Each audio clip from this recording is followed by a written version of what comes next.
Okay guys, it's Reed here. Now this Deflategate, I'm going to give you my opinion of Deflategate. I'll tell you what I think about it. Now this is my opinion. I could be wrong, of course. This is just my opinion. This is the way I see it. The way I see it, this is a media-driven story by ESPN once again, by Chris Mortensen. Now if you look at Chris Mortensen's past, you will see all the stuff he has gotten wrong, all the false reporting he's done. It's proven. You can look it up. Just type in Chris Mortensen, and you will see all the stuff he's done that's wrong. Now let's get to the story. Let's get to the thing. I wanted to wait a few days to do the video about it because, you know, the story's it just broke and I didn't want to jump on it and have something happen to make it wrong or whatever. But the way I see it now, as the investigation continues, I think this is just a I think this was a mistake by the officials more than anything, and the NFL just doesn't want to say nothing about it. Now, I'm not a big Patriots fan. I'm not like, oh, I love Tom Brady or whatever. I'm looking at this from a perspective of I have no hate towards the Patriots, Seahawks, or anybody, whatever, you know, the Colts, whatever, whoever's involved. I have no hate. You know, I don't really care who wins the Super Bowl. I'm going to enjoy the game. That's what I want more than anything, is just to enjoy the game, and this is taken away from it. But the way I see it, from what I understand now, the Patriots, they get to use the footballs 3 to 4 days before the game. They get to practice with the footballs, break them in, and get them ready to play. What I think has happened is, you know, when you play with the footballs, when you first started playing with them, they're properly inflated. And plus, you know, it was cold weather in New England. I think it was 40s, 50s when they was practicing, whatever, and 50s on game day. What I think has happened is as they have played with the footballs and broke them in, I think the footballs have deflated, because we all know cold weather will deflate a football, basketball, soccer ball, whatever. I think the Patriots played with the balls. They turned them into the officials. The officials did not weigh the footballs. And they brought them out on game day, and they was underinflated. That's what I think happened. I think it's the officials' fault. That's my opinion. Now, I could be wrong, but I think this is, and even if the Patriots did tamper with the footballs, which I don't believe they did, but even if they did, look what happened the second half of the game against the Colts when the officials properly inflated the footballs. The Patriots looked that much, the Patriots just looked unstoppable the second half compared to the first half. And I know people will say, well, that's just one game. What about other games? I just don't see it as being that big of a deal. If you get to read all this stuff they get to do with the footballs to break them in, all these things they get to do with them, and I think, you know, a few pounds of air here or there is not even enough to amount to anything. Even if it is a rule, and even if the Patriots broke it, it's not like it's the worst thing ever. Another thing that pisses me off with ESPN, they've had Troy Aikman and Mark Brunell on there saying that, well, you know, Tom Brady's guilty of this. He needs suspended for the whole year and all this stuff. And they were saying this is worse.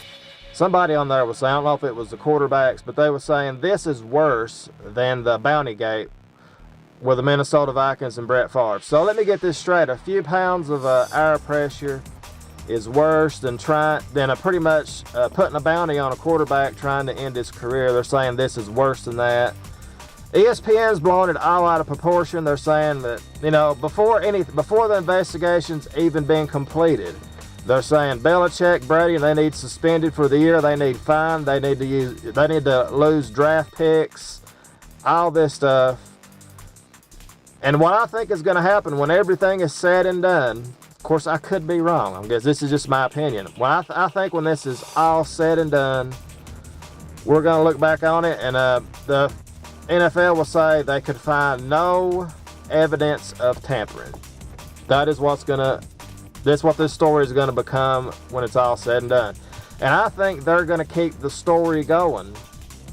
They're not going to give us no real results on the investigation until after the Super Bowl, because if they leave this over the Super Bowl, leave this, you know, cloud of doubt, whatever. That's going to make even more people watch the Super Bowl. This is going to be the most watched Super Bowl in history already. And they leave this, you know, they leave this alone and not tell the results until after the Super Bowl. And that's going to make this even more people watch the game.